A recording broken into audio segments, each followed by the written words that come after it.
My name is Ben Rosner. I advise Fortune 500 companies, military generals, UN diplomats, and founders just like yourselves to build narratives that create impact. And over the next 30 minutes, I'm going to walk you through the framework to unlock clarity and influence so that you can achieve that very same impact. So stick with me for the next little while, and I'll show you how to put your company in a trajectory to scale faster than ever before. Sound good? Fantastic. Before we start, I want to tell you about one of the more difficult moments in my military career. On October 7th, I woke up on a Saturday morning to the news that women and children were being burned alive, men were being shot on their front porches, and more than 200 civilians were being taken hostage by the terrorist organization Hamas. As the head of strategic and crisis communications, there was no doubt in my mind that I was going to return to Israel and serve in reserve duty. But to be honest, it was no less frightening knowing that I was going to stare directly into the face of evil. And while they're in a war room, I learned a lesson that applies just as much in battle as it does in tech.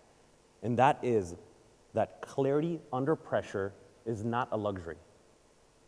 It is the difference between escalation and de-escalation, buy-in and breakdown. Let me tell you how that all came about. So after many days of getting barely any sleep, running on fumes, running on adrenaline, and the world's saddest pita bread with just a sliver of an egg in it, and if you squint, you might even be able to see a tomato. After several days of this, I finally had a chance to get some sleep, and it was really needed. But it didn't last very long. One of my lieutenants woke me up and said, "Ben, there are reports that we struck a hospital, and the number of dead keep rising." Fuck, was the very first thing that came to mind. I rubbed the sleep out of my eyes. I started to read the media reports because this just didn't make any sense.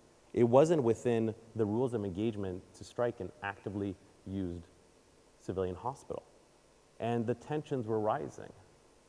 Our allies and the press were asking, "What are you doing? What is going on?" And the issue is that movies make it appear as if militaries and intelligence services have complete and perfect information at the snap of a finger. But that couldn't be further from the truth. And I also want to take a step back and to help everyone understand, this was the most severe attack on the country in decades. And what also allows militaries the ability to freely operate is something known as just cause. In the laws of armed conflict, it's known as jus ad bellum. And this narrative that was now swirling around could have catastrophic consequences on that just cause, and therefore the ability to operate, which means putting at jeopardy our ability to get back those hostages. And we're talking about mothers, fathers, grandmothers, grandfathers, sons and daughters. There are even toddlers and a baby. And so we pushed to get that information from the Air Force and from the field. And within 6 hours, we finally had the answers. And guess what? It wasn't a jet fighter that struck that hospital. Instead, it was an errant Hamas rocket that, as it reached the apex of its trajectory, misfired and shot straight back down to earth, setting that hospital ablaze. So it became very evident in that moment that this was a narrative that Hamas was creating in order to harm our ability to operate. And so now within that war room, we had clarity. We understood the stakes and we knew our objectives. And so we gathered the team and we began to frame the message. And we stripped away all military jargon because the only thing that mattered in that moment in time was to set the record straight. And so that means putting everything into plain terms in simple language. And by 9 a.m. the very next morning, my general stood in front of the whole world at a press conference, and with 7 layers of proof, operational reports, infrared, and even signals intelligence that we burned, meaning a conversation between 2 Hamas terrorists where they discussed how they shot this rocket from a graveyard right behind that hospital. But these were the lengths that we were willing to go to set this narrative straight. Within 24 hours, the headlines began to shift. because clarity created alignment and narrative reset the frame. And so I learned another thing in that war room. And this, once again, applies just as much to me in battle as it does to everybody in tech. And that is that people will automatically assume the worst when the narrative isn't clear. And that could be your employees, that could be customers, that could be investors, that could even be that one person on your leadership team that maybe you just haven't communicated with very well. And this is more important than ever because you have the power to control how you come across. And this is the time to understand that because the old way of communicating is dead. You know, when we were growing up, we were taught to think like analysts, speak like experts, but somewhere along the way, we forgot what actually moves people. And those are stories. That's narrative. Here, help me out. How many of you have seen shitty ideas and crappy startups succeed while great ideas fail? It's not surprising. I've seen entire graveyards of amazing ideas that are never going to see the light of day, simply because they weren't able to communicate the value and what it is that they could do for their customers. I mean, you know, what happened to Quibi? I'm seeing a lot of blank faces, and there's a reason for that. This was a streaming platform that came about, I think, around 2018. It was created by a co-founder of DreamWorks. They raised $1.75 billion with a B, but they just couldn't communicate to us why we needed yet another streaming platform to add to the list of dozens we already have. And they shut their doors within a year. What happened to Argo AI? This is an autonomous driving platform that had everything going for it. They were backed by Volkswagen, backed by Ford, raised $2.6 billion, but they couldn't communicate a clear path towards profitability or a clear path towards commercialization. And so they too shut their doors. Now compare that to Snowflake. When they came onto the market, they had such a clear and crisp message. Unify your data across teams. They ended up having one of the largest software IPOs of all time. And similarly with Shopify, who were so focused on their ideal customer and not just throwing a product out there and saying, hey, you should use this, but talking about its value and how it's going to grow with their customers. And look, to be fair here, there's rarely a single reason why a company succeeds or fails. But when you look at the common traits between the companies that do succeed, it is evident that the executive teams have an unbelievable ability to be clear in their communication. And so your unfair advantage in a world full of noise is to have that level of clarity that puts you ahead of everybody else. And this is something that we need to take note of today because business is only going to get harder in 2025 and for the next decade for reasons I don't need to tell you. You already know. AI, political turmoil, economic turmoil, you name it. And Ray Dalio, who's looked at the economic indicators of today, has said they look very similar to the 1930s, and that didn't end very well. But there's good news, and that is that you're not alone in figuring out how to solve these difficult problems.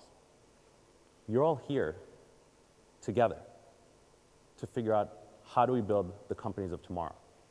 And it's also because you understand a fundamental truth. And that is, if you want to go fast, you go alone. But if you want to go far, you go together. And here's the best news. There are proven, repeatable frameworks that can put your company on that trajectory to where it is that you want to go. And all of that begins with our ability to influence. But here's the problem with influencing. Like, we as leaders, we want to change the world. We want to move markets. We want to create products that will be industry leaders. But the issue is that we need to create ideas and a vision, and we need others to latch onto that idea, and we need to steer them in the same direction. It's super simple, right? But I know all of you execs know that it's one of the toughest things in business. And the reason for that is that we're incredibly complex organisms.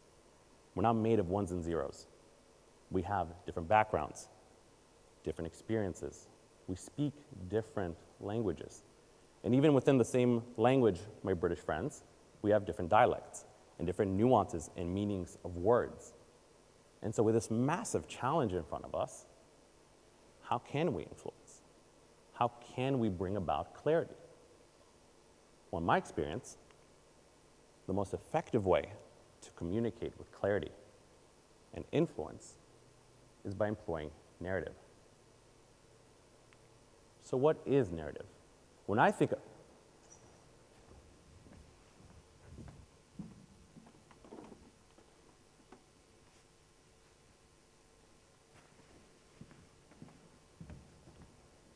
what just happened there? Why do you think I just left? Say it again? You just took a shot off. I just took a shot off screen. Okay, what else? Why did I leave? What happened? Panic. I panicked. Okay. Potential. Anyone else?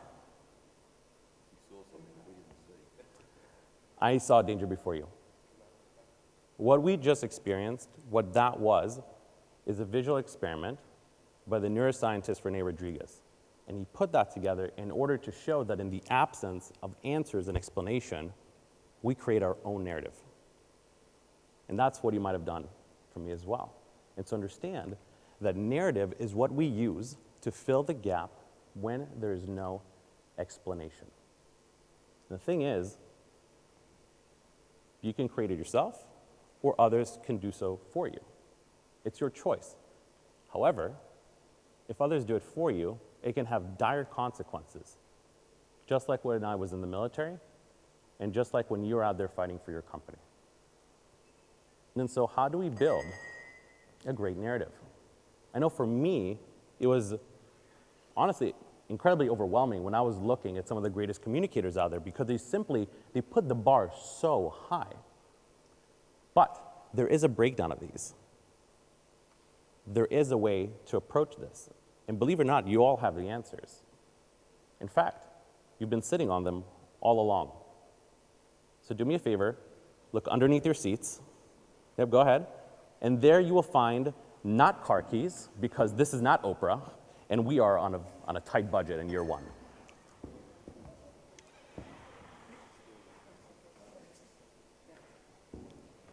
In those envelopes, you're going to find this framework. This is the narrative framework. This is the framework that all successful companies employ today to scale, to achieve the impact that they want. So let's talk about it. Let's talk about why we use it, when we use it, and how we use it. So when it comes to why we use it, you might recall Pete's story. When you go into a store, you're buying a lamp, jeans, it doesn't matter. But just like every time as you begin looking around, out of nowhere, you have a store assistant that pops up. And they say what every store assistant says when they appear. And that is, "Hi, welcome in. What are you looking for? Is there something I can help you with?" And like an answer that is absolutely ingrained into our DNA, we respond with, no, thank you so much. I am just looking, I am just browsing.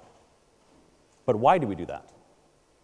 That concept, the reason we respond in this way, it's called buyer defensiveness. And it's because we do not trust this individual to help us. We do not believe they're there to serve us.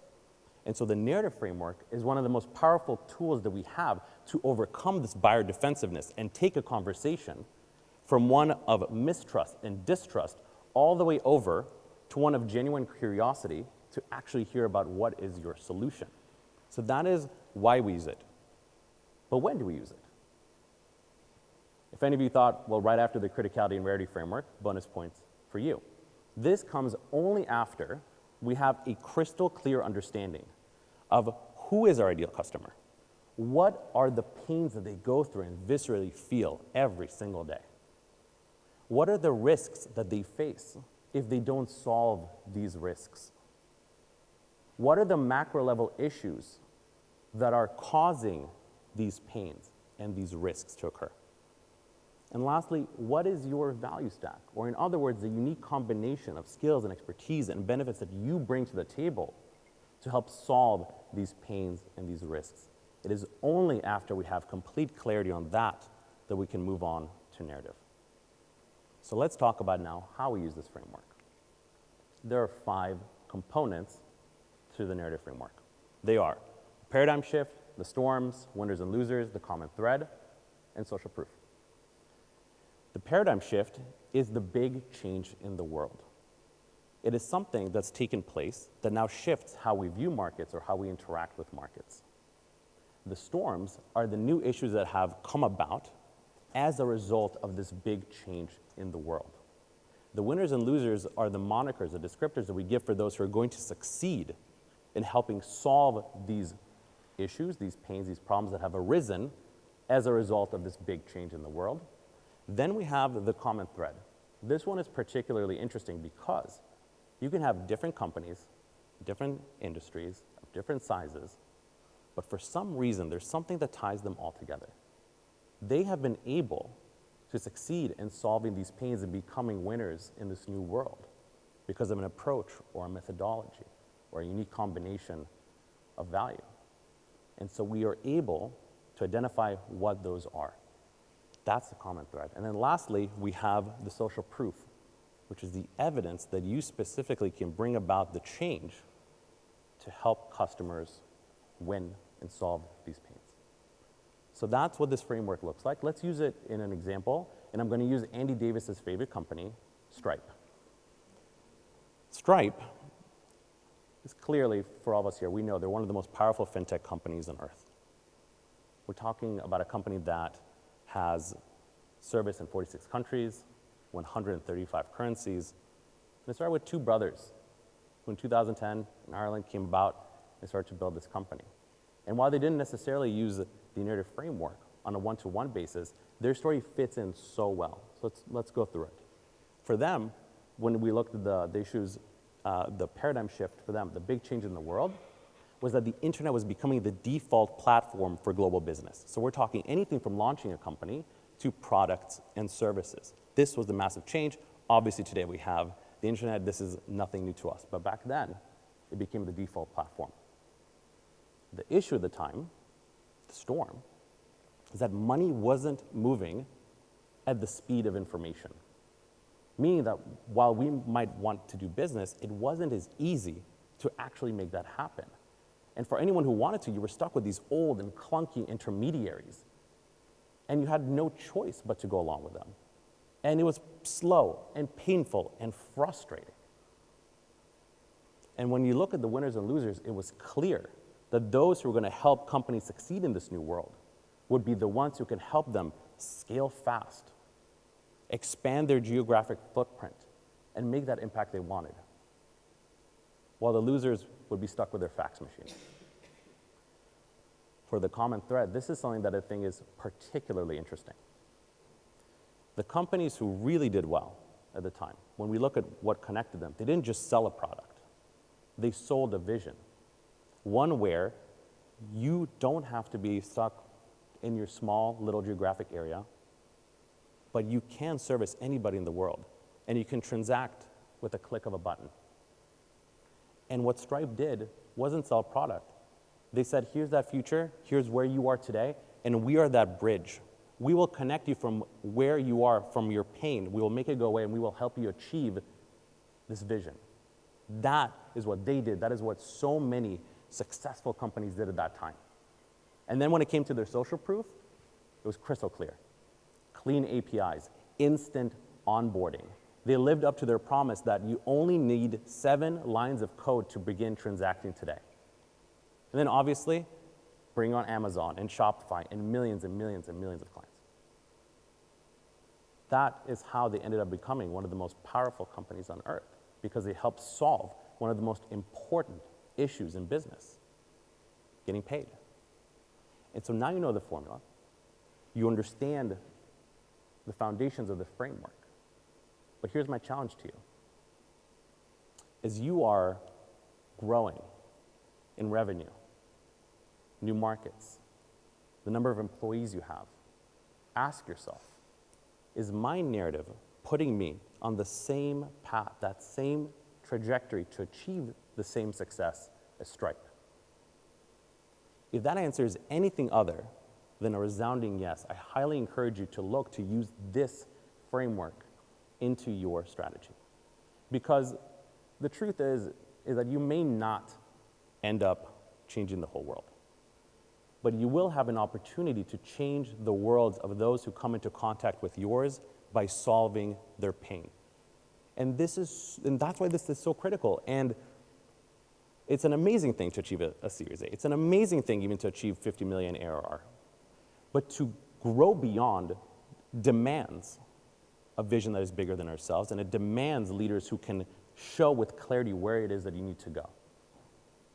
And one of my personal frustrations is seeing, just like we talked about earlier, amazing ideas and great companies start on this process and just simply stop because the steps got difficult. And look, maybe I'm just yelling at my younger self here because I almost stopped and almost didn't write my narrative when the steps got difficult. The thing is, I'm not really meant to be speaking with all of you here today. It's an improbability. I was born into conflict, and some of my first breaths on this earth were through a ventilating system because Saddam Hussein was launching Scud missiles at my home. I'm speaking to you in my third language. My first was Hebrew, my second was Danish. I was born in the middle of nowhere, Israel, in a small farming community without a clear path for much more than that. And when I was 8 years old, I moved to Baltimore, Maryland, where I lived in silence and pain and loneliness from not being able to communicate with anyone because I just simply couldn't speak any English. But that changed because I just simply chose to rewrite my narrative. It was a tough life, but you have to make the right decisions for yourself. And so that little boy was able to not just find the right words for himself to build the life that he wants, but help senior leaders do the same. And so if I can do it in boardrooms, in war zones, at the UN Security Council, I promise you that you can do the same. And if there's one single thing you take from this entire conversation, is that the only thing between where you are today and the scale and the impact and the success you want, the only thing between where you are today and that ideal future is the clarity of communication to bring everybody with you on that journey. Thank you.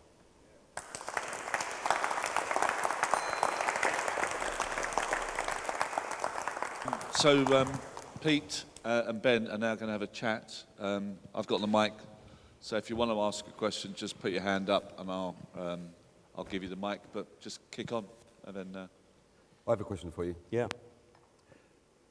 The framework that you shared at the end, is that the framework that you used to build the presentation? Yes, it was. So I started with my own paradigm shift. If you even look at the conflict that I talked about, at least in the beginning of the war when I was there, everything was going smoothly is not exactly the right term, but we had clarity, we had the information we needed, we knew what was going on, everything according to battle plan. Once we were able to respond was going well. Obviously, we were pretty shocked at the time, but this attack on the hospital, it was a massive, massive shift. Because now we're going from a situation where the world is looking at the situation and saying, oh my gosh, there are 1,200 plus people murdered in their homes. I don't wish these sites on anybody. We're talking about houses that were soaked in blood. There's pools of it everywhere. And there's clearly the just cause that we talked about. It's what really gives armies the freedom to operate and to go in and to defend the country, get control of the borders, go in and rescue these hostages. And again, this attack on the hospital threw so much of that narrative into disarray because there's an accusation that you're now no longer taking what we would call proper action in the laws of armed conflict. It almost seemed like it's not defense, you're not taking care of your civilians, but instead you're harming the other ones. And so that's why there's this big paradigm shift. There were the issues that arose because of it. Our allies, the people that just a few days ago said, tell us what you need, do you, let's share intelligence. They're asking, what is going on? And so in this situation, we also had the winners and losers. And here, it would be the ones who'd be able to bring clarity as fast as possible. And I don't need to tell everybody here at the pace at which news travels. And the problem that we faced as a military is that we have much different standards to uphold truth and to be able to provide facts. And so many newspapers and publications came out saying, Israel attacks hospital, X number of civilians dead, comma, said Gaza Health Ministry, which is just a facade for the terrorist organization. But we couldn't come out and immediately say that is false. We had to verify it. And so that is something that slows you down. And in not just the actual battlefield, but the battlefield of opinion and the public opinion, it's very, very problematic. And I'm supposed to be asking you about narrative, but I do have a more personal question. Sure. Which is, how do you manage a team, a media team? I understand they're trained soldiers, but nevertheless, how do you manage a media team when presumably you're viewing content which is horrific? You're also under enormous pressure, as you were describing at the beginning. How do you do the clarity bit? Now, I think your message to everyone here was you'll be under enormous pressure, and I think we all understand that it wouldn't be quite the same as battlefield pressure, but we all have moments where, are we going to make payroll? We have moments where, are we going to win this customer? We have moments where, shit, the product has gone down, what on earth are we going to do about it? So in those moments, how did you manage your team to deliver that kind of clarity of thinking without turning them all into kind of traumatized wrecks? I wish I had an answer, because I was asking myself the very same question. Because you're in a situation where every single person there knows somebody who was murdered, knows somebody who was affected, and for those who may not know, the Israel Defense Forces is a conscript army. So you have a lot of 18 to 21-year-olds. And now you're asking these 18 to 21-year-olds who have gone through trauma, are going through trauma, to put all of that aside and understand that they have a mission to do. And it's something that I think as leaders at the time, we try to do our very best to tell them, like, you need to put that aside. And sometimes it wasn't the easiest conversation to have. And also as leaders, we tried to take the burden of that pain away in the moments where we could. And the one example I can give you is that, I don't know how many of you know this, but there's something that is dubbed like the video of horrors. And it is a 43-minute long video, raw, not even dubbed, of just GoPro video, security camera footage from Hamas terrorists that were killed when they were in Israel, that we ended up putting together into one movie to create one narrative. And the reason for that is that there were so many disparate little horror videos that were flying around all over Telegram and WhatsApp, but there was no story, no narrative.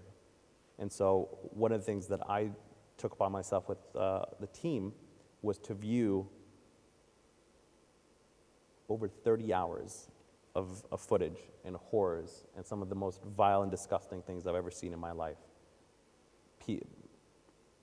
Terrorists taking axes to people's heads, shooting dogs in these small farming communities, the bloodbath, and just doing so callously. And it was, I'll be frank, it was very traumatic even for me to say, I'm going to take this on and I'm going to not let any of the more junior soldiers watch this because they're going through enough. And I think part of the burden of leadership is to take on that extra pain and to understand that if there is a mission to be accomplished, it's on your shoulders. And that's kind of how that came about. And I think for me, deciding what the highlights look like to be able to tell a proper story and a proper narrative from start to finish. So from people sitting around a table having tea and cakes to getting into their Jeeps, coming over the border and committing these atrocities, that narrative was probably one of the most important things probably that I'll ever do in my career. and again, it wasn't just me, there was tons of video editors and all that, people who really are experts. Because I think it was Eisenhower who, when he saw the atrocities of the Holocaust, said that he personally wanted to witness the bodies and what took place, because for him, he said, if anyone was ever to question what happened here, I want to be witness to that. And so this, and because he thought it would take decades for anyone to even question it. We were questioned about the veracity of what took place within like 19 days. And so I think this particular video that told this narrative was one of the most powerful tools that we had, that my unit could put out to help memorialize the atrocities. Wow, that's incredibly impressive that you would take that on your shoulders. I think you've told me this before, but for everyone here's benefit, am I right that there's a particular psychological method that the IDF use subsequently to help you to come to terms with some of the things that you've seen, which presumably are things that can easily trigger PTSD symptoms? I don't remember what it's called or anything about it, but am I right about that? Yeah, I'm blanking on the exact acronym, but it's like EMDR, something along those lines. And at the time, we tried to do everything we can for the soldiers. So there were psychologists, there were around psychotherapists. There's even this VR headset that at some point we made sure that each of the soldiers kind of wore for about 15 minutes before they went home. And for EMDR, it's just a protocol. It's a way to, I wouldn't say it was widely used, but it's one of the methods that you can bring these issues to the fore. And so instead of constantly having a film in your head, so when you have this trauma, everything narrows down and you can't see anything except this like moment of horror, which is the reason you can't function and think, something that Simon can explain a lot better than I can. But the long and the short is that with this method, you're able to click pause. You're able to click the mute button. So you're no longer seeing these horrific images in front of you, and it's just quiet. And so that you can return to normal life. But I am sad to say that there are hundreds of people who've gone through trauma. Again, either from experiencing people who have been murdered, all the way to having gone into battle. Thank you. Coming back to your framework, the bit that you began with, you called the perfect storm, I think. Mm-hmm. And for the people out here thinking about the narrative for their own organization, how do you, when you work with an organization, how do you help them to come up with the perfect storm? Maybe I should also, before you answer that question, just explain that some of you, I'm sure, will have seen the Perfect Storm movie starring George Clooney. It was set in Gloucester in Massachusetts. I used to live just around the corner in Rockport, Massachusetts, which is where they actually filmed it. And the idea of the perfect storm was that there was the remnants of a hurricane that came up the East Coast. There was then, very unusually, a particular wind coming across from Europe and another one coming down from the Arctic, and it was the confluence of these three storms that created the perfect storm. When the fishermen went out from Gloucester, they were perfectly capable of dealing with the remnants of a hurricane or even either of the other two. What they hadn't expected was all three at the same time, and that's what drowned the boat and caused them to lose their lives. It was the layering of different moments of real tension that caused the problem, and so that's why we use that phrase, that expression in the framework. When you experienced this, when you were in service in Israel and the perfect storm happened to you, you told the story, you built the narrative, but this was all true, it was all happening. How do you go about identifying as a B2B software business that there is something so significant happening that change is necessary and that people must act? Like, how are you building that early part of the narrative? I think a big part is, so there's a difference between like the military and tech. Let's focus on tech since that's what we're here for. For me, when I work with companies, when we work with companies, it's really to look at what is taking place in the world that has significance and relevance to that specific company. And so, for example, one of the clients that we work with, it's how has data changed in the way that we view it, in the way that we function with it, and how it affects our companies. So for example, I think one of the narratives that we ended up coming up with is that data ended up, it was important, it became essential, and now data is everything. I think so many people talk about like companies are made of people.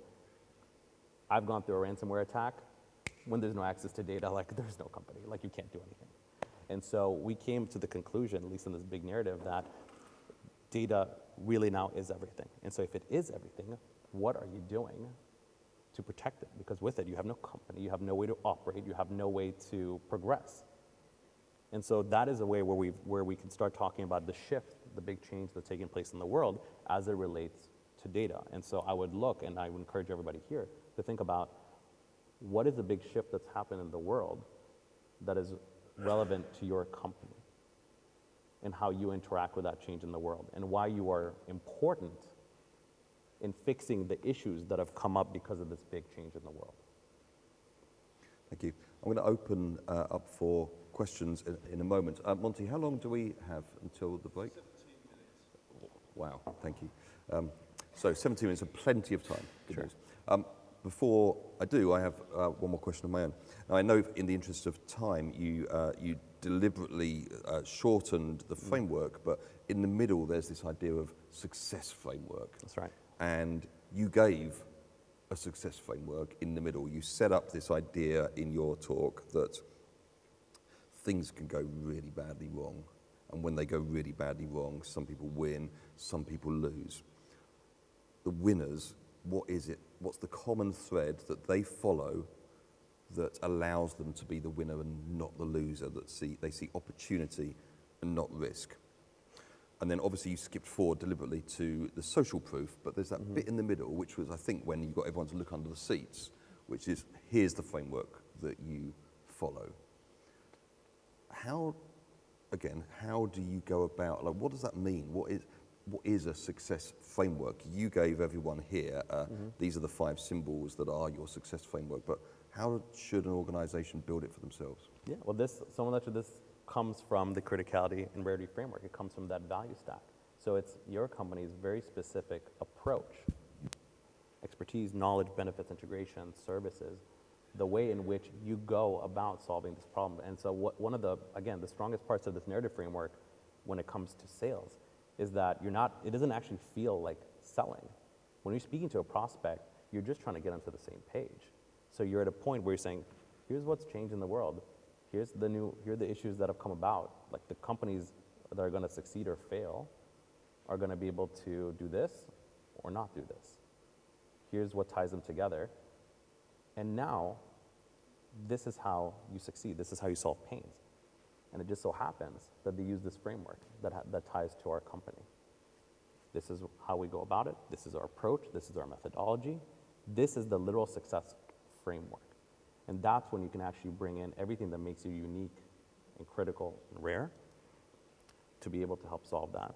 Do you have any examples that you might be able to bring from your experiences doing this one? Yeah, I think, well, the bit I was going to say is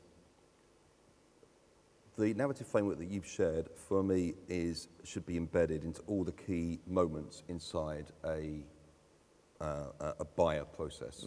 So we might do a demo. It should use a lot of those techniques. We might do a discovery. It should use a lot of those techniques.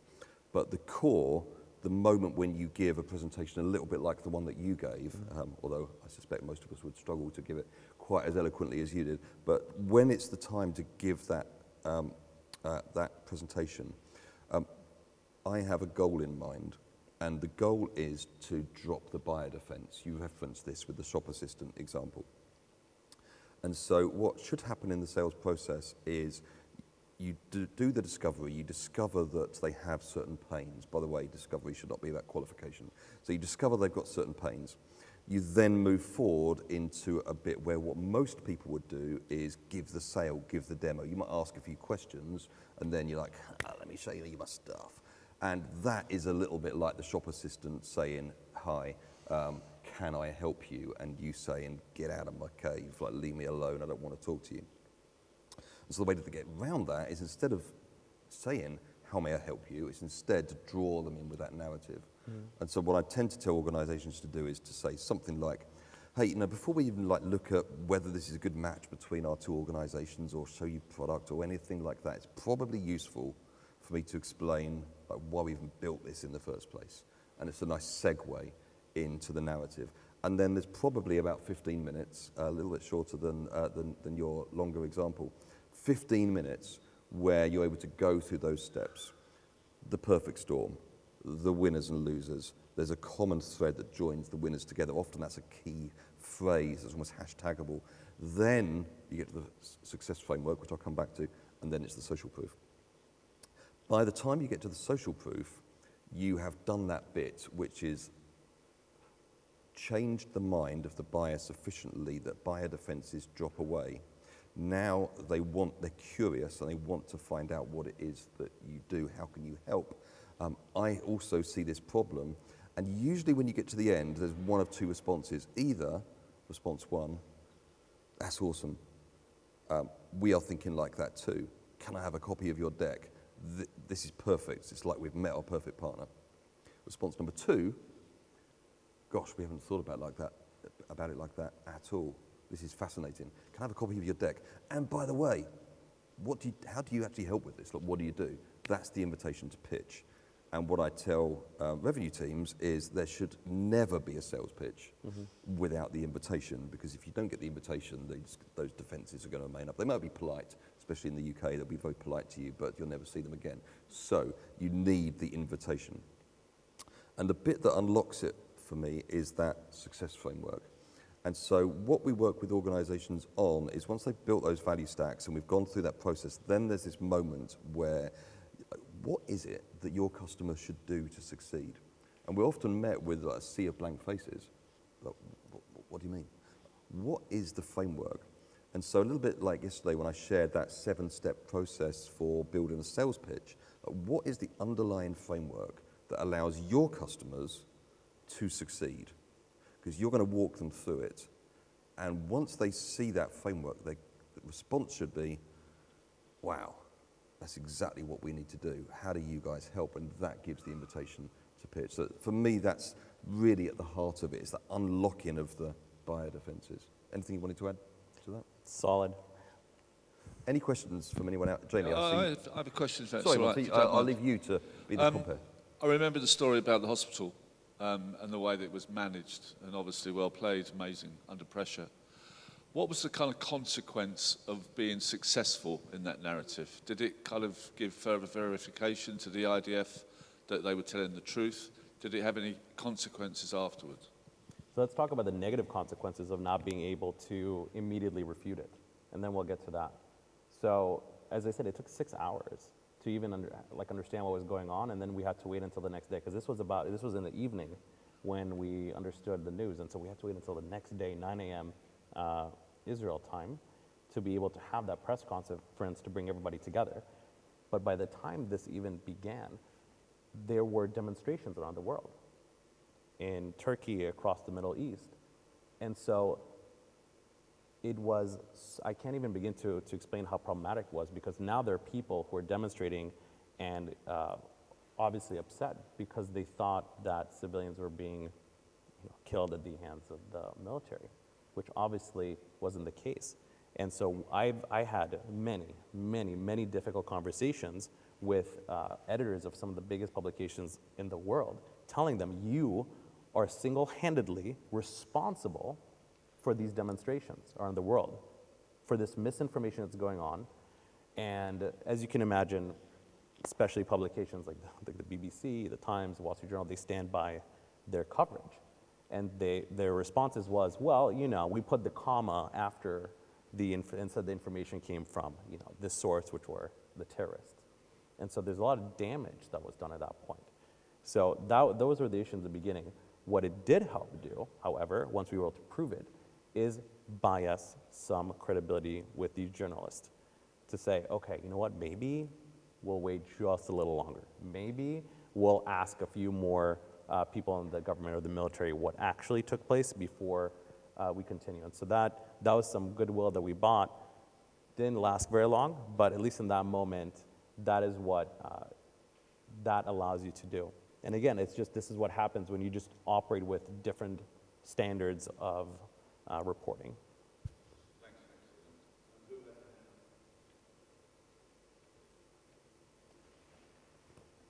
Thanks for a really great talk. I run a company called Digby, and we're trying to change the narrative of the entire mining industry in the world. I'm sorry, I can't hear very well. Can you hear me now? I'm not sure it's... I don't think it's on. Can you hear me now? Yes. Okay, cool. So I run a company called Digby, and my background is in mining finance, financing the mining industry, and we're trying to change the narrative of the mining industry in the world. Now, mining is effectively the energy of the future, yet the industry has basically got a completely messed up legacy and narrative. It's complicated. I guess my question is, it's very clear, and I'm really trying to relate back to what you've got above you there, trying to bring the whole, everybody with you on the journey. The pain is very clear. The industry's gone from a 14 times cash flow to a 3 times cash flow. It's irrelevant. It's less than 2.5% of the MSCI. There's massive reluctance with the industry. There's almost a glass ceiling that they're prepared to accept what they're in at the moment. There's not a massive energy to try and change where they are. So how would you advise me, or effectively the industry, to effectively go around and change that narrative? Because while it's to some extent easy to understand, follow your framework, the reluctance that has been built up within this, the almost generational position, yet the forward-looking position of mining, which relates to every single human being on this planet, is frankly becoming quite frustrating to me. So really the question of that, and is it, I suppose as a sub-point to that, is framing the negatives as your comment just there, is that one of the core goals with which, or not necessarily goals, is that one of the core areas with which one should really delve in order to begin to kind of reverse? Yeah. Hopefully I got that across. Let me start, because actually I want you to answer it. The long and the short, relevance, and to whomever it is that you're speaking to. We always have to make it clear and specific to the audience, and it actually reminds me exactly of what Pete talked about yesterday, where when we talk about like global warming, global change, climate change, all right, it'll happen 20, 30 years, why should I care? But it's very different, as Pete said, if the water's lapping on your doors. And so trying to figure out how you make it relevant is super important. So I think that actually makes a lot of sense for you to speak to. Yeah, thank you. Well, first of all, I think there's two different things to talk about, and the first of them is not narrative. If you come back to some of Geoffrey Moore's work that we listened to yesterday on Crossing the Chasm, there is going to be a subset of people who are like-minded as you, but probably not as entrepreneurial as you, who will listen to that story. You probably all know the technology adoption curve that runs innovators, early adopters, early majority, late majority, laggards. I often tell people that my father is an innovator or an early adopter. We were the first people in the street to have a microcomputer in the early 80s. I remember my dad being the first person to have a DVD player. My father-in-law recently bought a DVD player in Asda for $19.99. He was very proud of himself because we're getting it for such a good price. I'm like, Dad, everyone is using Netflix. Why don't you do that instead? Anyway, he's a laggard. My father was an innovator. He's got this technology adoption curve. If you talk to my father-in-law with your presentation, you won't budge him at all because he's stuck in the mud. If you talk to my father, you might have an opportunity because he might think a little bit like you. So it's taking that ideal customer profile and slicing it so that we have casualties that want to get ahead. They see that there is competitive advantage in going first and being pioneering. I made this mistake myself in my very first startup. I was sent to the US. It's when I lived in Rockport, just outside Boston. I remember going to the city of Gardner, a tiny little city in Massachusetts, and I spoke to the mayor there, a guy called Rob Hubbard, and I said, what we're looking for is like pioneers, people who want to go first on the East Coast. And he said, I can't do the accent, sorry everyone, but he said to me, you know what happens to pioneers, Pete? They get shot in the back by Indians. so I never used that in a pitch ever again, but that was I thought I had it nailed down. Anyway, you are looking for those early individuals. And then when we come on to the second part, the shaping of that narrative, then the narrative can land with them, because the difference between the casualty who is an innovator or an early adopter and the casualty who's in the majority or even a laggard is that they will respond very differently to that story. And so my argument would be, what is that perfect storm where when we land the pain that has such a high degree of risk that I need to get ahead of it, and I see the proximity, impact and propensity of that risk and need to get ahead of it, what is the story that will walk me through that? Knowing that if I go to the wrong casualty, it's not going to land with the same efficacy at all. So my encouragement would be to go back, and we haven't got a session on that over the next few days, but I happily talk to anyone about this afterwards. I would go back to the 9-box ICP matrix that we use. In fact, it's in the manual, so look it up and have a look. There's a 9-box ICP matrix, and what it encourages you to do is filter your potential market until you get to a very, very small number of organizations that we believe will respond to the narrative that we're going to tell. The problem in our market, it's a problem with acronyms in general, is that people talk to me about ICP all the time, and they'll say things like, oh, we've got like 7 ICPs, and to which my response is, if you're a big company, maybe. Otherwise, you're using the wrong acronym. What you mean here is you've got 7 groups of customers or prospects that you're going to talk to, but the I stands for ideal.